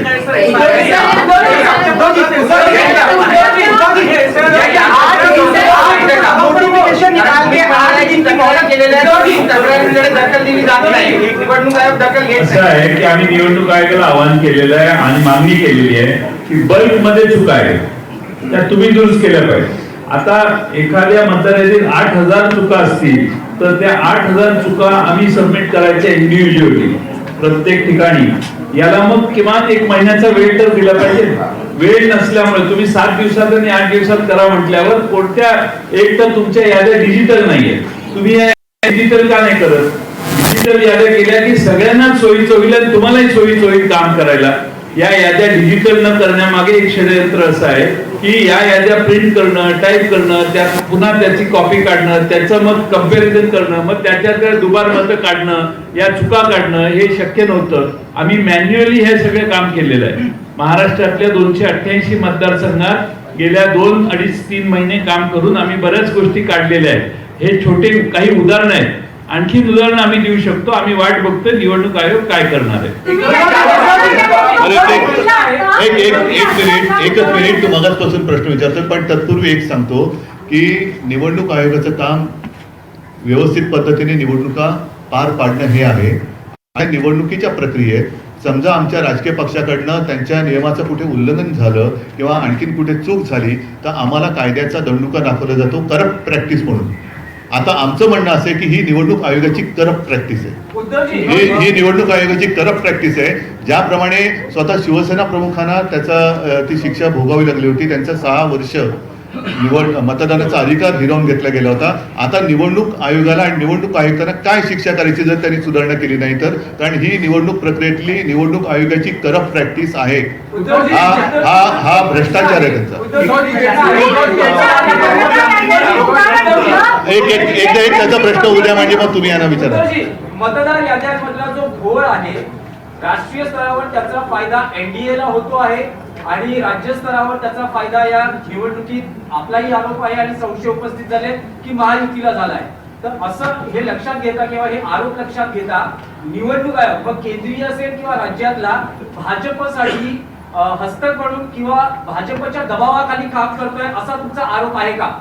त्याच्याबद्दल आम्ही स्पष्ट पत्र दिलेलं आहे ज्याचा वारंवार आता उल्लेख झाला आहे की गेल्या विधानसभा निवडणुकीच्या आधी 1 महिना अगोदर एक व्यवस्थित स्पष्ट शब्दामध्ये पत्र दिले. त्याच्यात भारतीय जनता पक्षाचं नाव लिहून आम्ही ते पत्र दिलेलं आहे. आणि नसेल तर भारतीय जनता पक्षाने आज आमच्या शिष्टमंडळात यायला पाहिजे. आज किंवा काल येऊ शकले नसतील तर त्यांनी सांगावं उद्या येतो. आम्ही सगळे मिळून जायला तयार आहोत. आता हा प्रश्न जो आहे हा चेंडू भाजपच्या कोर्टात आहे.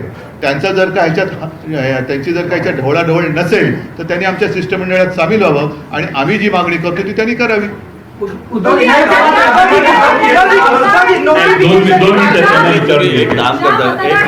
मिनिट माफ करा. तुम्ही फक्त हात वरती करा. आम्ही सांगू कोणाला बोलायचं. कळकळाट करण्यापेक्षा ना तुम्ही फक्त हात वरती करा. आम्ही फक्त सांगतो की बाबा तू बोल तू बोल तू बोल एवढं. आता बोल. तुम्ही ज्या मतदार याद्यांचं आता उदाहरण दिलं की ह्याच्यात ऑब्जेक्शन आहेत अशा किती कॉन्स्टिट्युएन्सीचे ऑब्जेक्शन सबमिट केले आहेत? आम्ही आता काही प्रमुख कॉन्स्टिट्युएन्सीची उदाहरणं दिलेली आहेत. महाराष्ट्रातल्या प्रत्येक मतदारसंघात हे काम चालू आहे. स्थानिक दृष्ट्या त्याचे ऑब्जेक्शन सबमिट होतील परंतु बल्कमध्ये हे झालेलं आहे, फ्रॉड आहे हा, असं आम्हाला वाटायला लागले. तर ते निवडणूक आयोगाने पुढाकार घेऊन आम्ही दोन हे असतात, एक म्हणजे फोटो आयडेंटिटी सेम आहे असे बघून ते नावं बाजूला काढता येतात, त्याचं एक वेगळं सॉफ्टवेअर आहे. नावं एकत्रित करून सगळी नावं कम्पेअर करून ती डुप्लिकेट झाली असतील तर ती नावं बाजूला काढायला सॉफ्टवेअर आहे. ही सॉफ्टवेअर 2019च्या निवडणुकीच्या आधी वापरलं जायचं, पण दुर्दैवाने 2022-23 नंतर हे वापरलंच नाही. तर आम्ही त्यांना कालच विनंती केली की हे सॉफ्टवेअर वापरा आणि हे डुप्लिकेशन जे आहे ते काढून टाका. त्यांनी केलं पाहिजे. एकच मी सांगतो, आमच्या लोकांनी त्या ठिकाणी जे ऑफिसर आहेत, अधिकारी आहेत, त्यांच्या त्या हरकती घेतलेल्या आहेत, पण ते सरळ सरळ सांगतात की आमच्या राज्य निवडणूक आयोगाला आम्हाला ह्या अधिकार किंवा आम्ही हरकती घेण्यामध्ये कुठल्याही प्रकारचा आम्ही काही हस्तक्षेप करू शकत नाही. हा फार मोठा गंभीर त्या ठिकाणी प्रश्न निर्माण झालेला आहे. जर बोगस नावं दाखवली तर त्या बोगस नावाच्या संदर्भात हरकत घेतल्यानंतर त्याची चौकशी करायला पाहिजे. ते सरळ हारवरती करतायत प्रांत किंवा तिथल्या निवडणूक अधिकारी. आता आम्ही प्रत्येक पक्षाने त्या त्या कार्यकर्त्यांना आपापल्या ठिकाणचे सर्वेक्षण करून जी बोगस नावं आहेत ती काढून, तुम्ही म्हणाला त्या प्रश्नाने आम्ही राज्यावर गोळा करणार आणि निवडणूक आयोगाला देणार, त्याला आम्हाला वेळ पाहिजे. एक असं आहे, 2 मिनिटं, एकच असं आहे की त्यांच्याकडे वेगळे टूल आहेत, डाटा मॅचिंग सिस्टीम, AI आधारित टूल्स आहेत, डिजिटल ॲप्स आहेत, असे आहेत, ते वापरावेत. आणि सगळ्यात महत्त्वाचं मला आपल्या मार्फत आवाहन करायचं आहे, आम्हाला निवडणूक आयोगाकडून उत्तरं पाहिजेत. भारतीय जनता पक्षाच्या विरोधी ही आमची हे नाही आहे, त्यामुळे त्यांच्या प्रवक्त्यांनी आम्हाला उत्तर देणं अभिप्रेत नाही आहे. आम्हाला निवडणूक आयोगाने उत्तर द्यावं. आम्ही निवडणूक आयोगाकडे गेलोय, नाही तर तासाभरात तुम्ही जाल दुसरीकडे आणि याला उत्तर मागाल. आम्हाला आम्ही त्यांना बोलवलेलं होतं आणि त्यांनाही त्रास कदाचित होत असेल तर नाही. निवडणूक आयोगाने लिखित उत्तर आलेलं आहे, त्यांचं स्पष्ट म्हणणं आहे की स्थानिक स्वराज्य संस्थेच्या निवडणुकांसाठी. एकच मिनिट, मला असं वाटतं मी थोडंसं काय हे प्रश्न संपणार नाही. यातला एकच सगळ्यात महत्त्वाचा भाग असा आहे की निवडणूक यादीमध्ये घोळ आहे. निवडणुकीच्या यादीतले घोळ दोन्ही राज्य आणि केंद्रीय निवडणूक आयोगातल्या प्रतिनिधींना आम्ही त्यांच्यासमोर ठेवलेले आहेत. ते सुधारले पाहिजे आणि ते सुधारून विरोधी पक्षाचं समाधान झालं पाहिजे, सत्ताधारी पक्षाचं समाधान झालं पाहिजे, कोणाचंही. परंतु जे निवडणुका लढवतात, मला असं वाटतं त्या राजकीय पक्षाचं समाधान झाल्याशिवाय त्यांनी निवडणुका घेऊ नये. आणि ही अत्यंत आमची रास्त मागणी आहे, याच्यात काहीच गैर नाही आहे. मला असं वाटतं निवडणूक आयोगाने या गोष्टींचा विचार करावा. त्याच्यामध्ये इतर वेगवेगळे कायदे आणूच नाहीत. सोपी गोष्ट आहे ना ही, ह्याच्यामध्ये काही कॉम्प्लिकेटेड असण्याचं काही कारणच नाही आहे. आम्ही काही क्लिष्ट काही विषय बोलतच नाही आहोत की बाबा आम्ही मतदार याद्या दाखवलेल्या आहेत, मतदार याद्यांमध्ये बाबा घोळ आहे. थांबा ना, मी पण आलो पहिला. मतदार याद्यांमध्ये घोळ आहेत आणि मतदार याद्यांमधले घोळ त्यांच्या समोर ठेवल्यानंतर मला असं वाटतं की ते आणि राजकीय पक्ष यांनी मिळून या याद्या सुधारल्या पाहिजेत आणि याद्या सुधारूनच निवडणुकांना सामोरं गेलं पाहिजे. कारण जी लोक मतदान करतायत, म्हणजे जर समजा तुम्ही एक गोष्ट बघितली असेल, यातला एकच फक्त महत्त्वाचा भाग सांगतो की गेल्या 2024ची जी विधानसभा इलेक्शन झाली, या विधानसभा निवडणुकीनंतर 232 जागा या ह्याच्या युतीच्या महायुतीच्या निवडून आल्या, 232. पण या 232 जागा निवडून आल्यानंतर देखील मला असं वाटतं तुम्ही सगळेजण त्याला विटनेस आहात, संपूर्ण महाराष्ट्रात संताट होता. ज्या प्रकारचा जल्लोष महाराष्ट्रामध्ये व्हायला पाहिजे होता त्या प्रकारचा जल्लोष महाराष्ट्रामध्ये नव्हता. हे कसलं द्योतक आहे? सर्वांना धक्का बसावा, निवडून आलेल्यांना पण धक्का बसावा, पडलेल्यांना बसतोच, पण निवडून आलेल्यांना पण धक्का बसावा, ही कोणती निवडणूक आहे? तर मला असं वाटतं की ह्या अतिशय सोपा विषय आहे. या सोप्या विषयामध्ये याद्या नीट कराव्यात आणि निवडणुकीला सामोरं जावं, एवढंच फक्त आमचं म्हणणं आहे. कारण हे काही प्रश्न थांबणार नाही.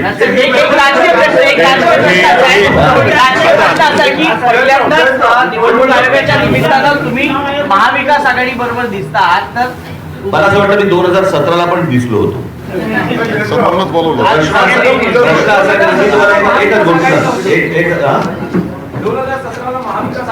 ते असेल किंवा नसेल तो विषय नाही. प्रश्न असा आहे की या सगळ्याच्यामध्ये एक गोष्ट लक्षात घ्या, आता निवडणूक होणार कशी होणार हे महत्वाचं आहे. कोणाबरोबर होणार हा आत्ताचा विषयच नाही. आणि ही तुमच्या जर लक्षात असेल कदाचित त्या पत्रकार परिषदेला जर समजा तुम्ही असाल तर 2017ला पण मी हेच बोलत होतो.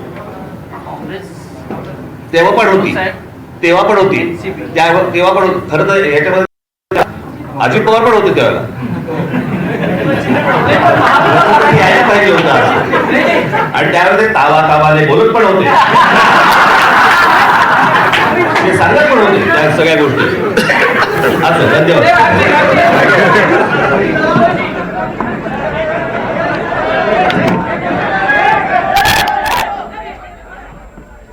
तर या पत्रकार परिषदेत अनेक महत्त्वाचे मुद्दे हे विरोधकांकडून मांडण्यात आलेत. मतदार याद्यांमधला घोळ दुरुस्त होईपर्यंत निवडणुका घेऊ नका अशी ठाम मागणी आता विरोधकांनी केली आहे. राज ठाकरेंनी ही महत्त्वाची मागणी पत्रकार परिषदेत केली आहे. मतदार याद्या सुधारण्यासाठी 6 महिने लागले तरी चालेल, 2-3 दिवस निवडणूक आयोगाची वाट पाहू असं सुद्धा राज ठाकरेंनी यावेळी म्हटलेलं आहे. अनेक मुद्दे महाविकास आघाडीतील नेत्यांनी मांडलेत. मतदार याद्यांमधील अनेक चुका आम्ही दाखवल्या असं सुद्धा या नेत्यांनी म्हटलेलं आहे. दरम्यान गायब झालेल्या नावाबद्दल निवडणूक आयोगालाच माहिती आहे असं सुद्धा राज ठाकरेंनी म्हटलंय. दरम्यान सुप्रीम कोर्टाने सुमोटो केस घ्यावी अशी मागणी आता उद्धव ठाकरेंनी पत्रकार परिषदेत केली आहे.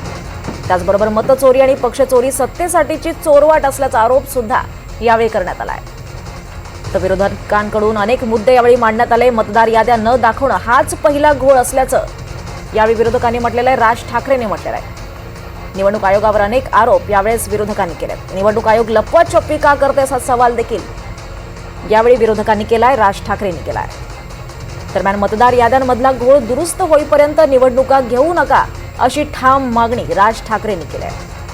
त्याचबरोबर आता 2 ते 3 दिवस निवडणूक आयोगाची वाट पाहू, निवडणूक आयोग काय निर्णय घेतं हे सुद्धा पाहू असं विरोधकांनी म्हटलेलं आहे. महत्त्वाची अशी पत्रकार परिषद आता झाली. अनेक मुद्दे यावेळी विरोधकांकडून मांडण्यात आले. खोट्या मतदारांबाबत बातम्या आल्यानंतर याद्या गायब झाल्या असा देखील आरोप यावेळी करण्यात आलाय. याद्या गायब झाल्याचं निवडणूक आयोगाला ही माहिती नाही असं सुद्धा विरोधकांनी यावेळी म्हटलेलं आहे. मतदान गोपनीय असू शकतं, मतदार यादी कशी गोपनीय असू शकते असा सवाल देखील यावेळी करण्यात आलाय. मग निवडणूक आयोग लपवाछपवी करतंय का करतंय असा सवाल राज ठाकरेंनी केलाय. थेट निवडणूक आयोगावर अनेक आरोप यावेळी करण्यात आले. त्याचबरोबर निवडणूक आयोगाला मुदत देखील देण्यात आली आहे. 2 ते 3 दिवस निवडणूक आयोगाची वाट पाहू असं यावेळेस महाविकास आघाडीतील नेत्यांनी त्याचबरोबर राज ठाकरेंनी म्हटलेलं आहे. सत्ता प्राप्तीच्या चोरवाटा अडवल्यात असं म्हणत उद्धव ठाकरेंनी सुद्धा आरोप केलाय. तर ईव्हीएमवर आमचा आक्षेप असल्याचं उद्धव ठाकरे म्हणाले. सदोष मतदानाचा गुन्हा का दाखल करण्यात येऊ नये असा सवाल देखील उद्धव ठाकरेंनी केलाय. दरम्यान राजकीय पक्षांचं समाधान न झाल्यास निवडणुका नकोत असं सुद्धा यावेळेस या शिष्टमंडळाकडून म्हणण्यात आलंय. निवडणूक कोणासोबत होणार हा महत्त्वाचा विषय नाही. महायुतीच्या 232 जागा जिंकूनही सन्नाटा होता असं राज ठाकरेंनी म्हटलंय. तर एक महत्त्वाची मागणी इथं मांडण्यात आली आहे. मतदार याद्यांमधला घोळ दुरुस्त होईपर्यंत निवडणुका घेऊ नका अशी मोठी मागणी यावेळी करण्यात आली आहे. राज ठाकरेंनी अशी मागणी या पत्रकार परिषदेतून केली आहे. अनेक प्रश्नांना यावेळी हे नेते सामोरे गेले. मतदार याद्या सुधारण्यासाठी 6 महिने लागले तरी चालेल, 2 ते 3 दिवस निवडणूक आयोगाची वाट पाहू आणि मग भूमिका स्पष्ट करू असं सुद्धा यावेळेस राज ठाकरे यांनी म्हटलेलं आहे. दरम्यान मतदान गोपनीय असू शकतं, मतदार यादी कशी गोपनीय असू शकते असा सवाल देखील यावेळेस या नेत्यांनी केला आहे. मग निवडणूक आयोग लपवाछपवी करतंय का करतंय असा सवाल देखील राज ठाकरे यांनी केला आहे. दरम्यान राजकीय पक्षांचं जोपर्यंत मतदार यादीतल्या घोळाबाबत एकमत होत नाही तोपर्यंत निवडणुका घेऊ नका अशी मागणी आता राज ठाकरे यांनी केली आहे. आता हे शिष्टमंडळ 2 ते 3 दिवस वाट पाहणार आणि त्यानंतर निवडणूक आयोगाचा निर्णय काय होतो त्यानंतरच ते आपली भूमिका आता ठरवणार आहेत. अनेक मुद्दे या पत्रकार परिषदेतून मांडण्यात आले. मतदार याद्यांमधला घोळ याबाबत वारंवार सवाल उपस्थित करण्यात आले आणि मतदार याद्यांमधला घोळ जोपर्यंत दुरुस्त होत नाही तोपर्यंत निवडणुका घेऊ नका अशी मागणी आता करण्यात आली आहे. त्याचबरोबर उद्धव ठाकरेंनी सुद्धा आरोप केलाय. सदोष मतदानाचा गुन्हा दाखल करायचा का असा सवाल उद्धव ठाकरेंनी केलाय. उशीर लागला तरी चालेल आणि बॅलेटवर निवडणुका घ्या अशी मागणी सुद्धा यावेळेस विरोधकांनी केल्याचं पाहायला मिळालं. राजकीय पक्षांचं समाधान न झाल्यास निवडणुका नकोत असा याच्यावर आता विरोधक हे ठाम आहेत.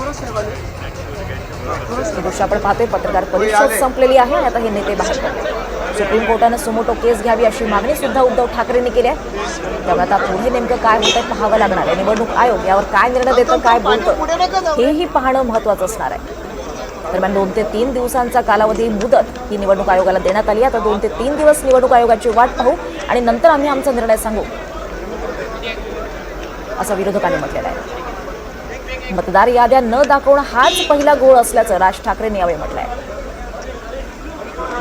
दरम्यान अनेक मुद्दे यावेळी उपस्थित करण्यात आले, अनेक सवाल, अनेक आरोप करण्यात आले. देवांग दवेंकडे वेबसाईट चालवायचं कंत्राट असल्याचं वडेट्टीवार यांनी म्हटलेलं आहे.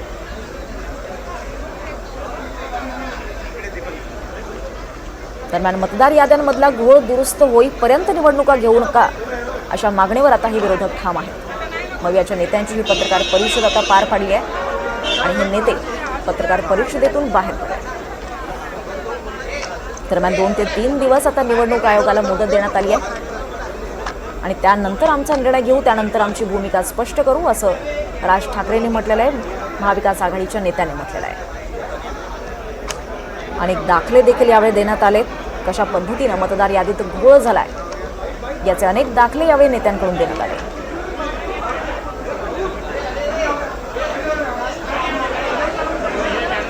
दरम्यान राजकीय पक्षांना मतदार याद्या दाखवत नसतील तर घोळ तिथेच आहे, असं राज ठाकरेंनी म्हटलेलं आहे. गायब झालेल्या नावाबद्दल निवडणूक आयोगालाच माहिती आहे, असं सुद्धा राज ठाकरे म्हणाले. तर सुप्रीम कोर्टानं सुमोटो केस घ्यावी अशी मागणी उद्धव ठाकरेंनी केली आहे. आणि त्याचबरोबर मतचोरी आणि पक्षचोरी सत्तेसाठीची चोरवाट असल्याचा आरोप उद्धव ठाकरेंनी केला आहे. लोकशाहीचा खेळ खंडोबा सुरू आहे, लोकशाही हुकुमशाहीनं चालवणं मान्य नाही, असं उद्धव ठाकरेंनी यावेळी म्हटलेलं आहे. कालची बैठक ही अनिर्णित पार पडली होती आणि आज पुन्हा एकदा या नेत्यांची निवडणूक आयोगासोबत बैठक झाली आणि त्यानंतर ही महत्त्वाची पत्रकार परिषद झाली. निवडणूक आयोगासोबत काय चर्चा झाली या संदर्भात ही भूमिका या नेत्यांनी आता स्पष्ट केली आहे.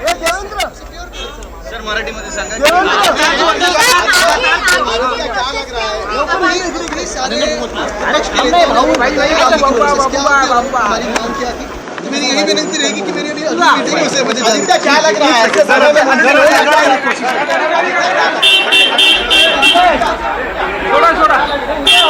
समय में जब हालात ऐसे बिहार में भी वही हालात है तो क्या संभव होगा? तो मुमकिन है.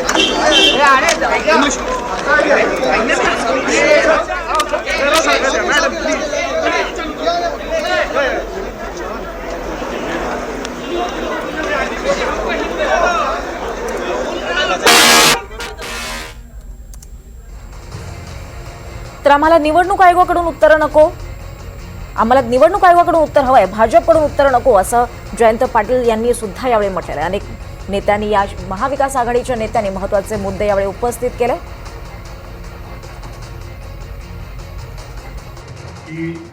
आपण न्यूज चॅनलच्या मार्फत एक बातमी दाखवता.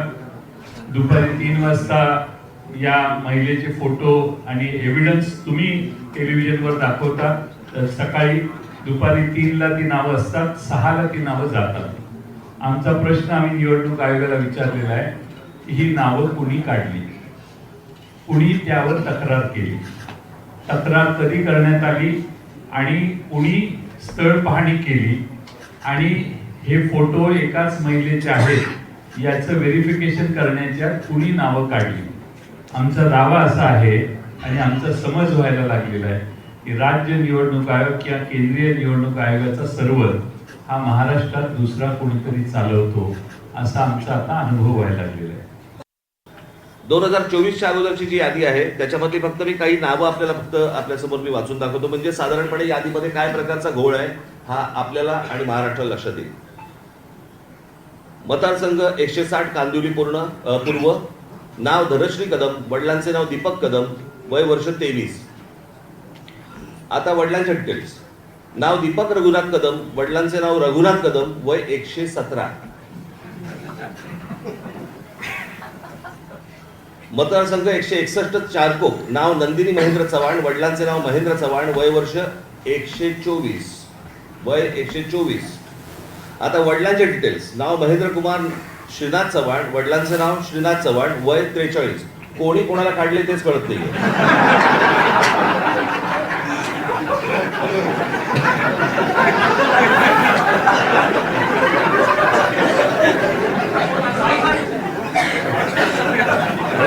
विषय गंभीर आहे. निवडणूक आयोग ही फक्त निवडणुका घेतात, कंडक्ट करतात, परंतु राजकीय पक्ष हे निवडणुका लढवतात.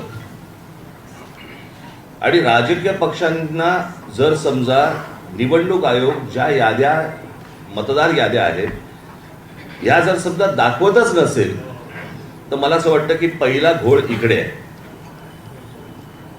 की आम्ही तुम्हाला याद्याच नाही दाखवणार. या मतदार याद्या जोपर्यंत सुधारणा होत नाही, तुमची सुधारणा होत नाही, तोपर्यंत निवडणुका तुम्ही घेऊ नका.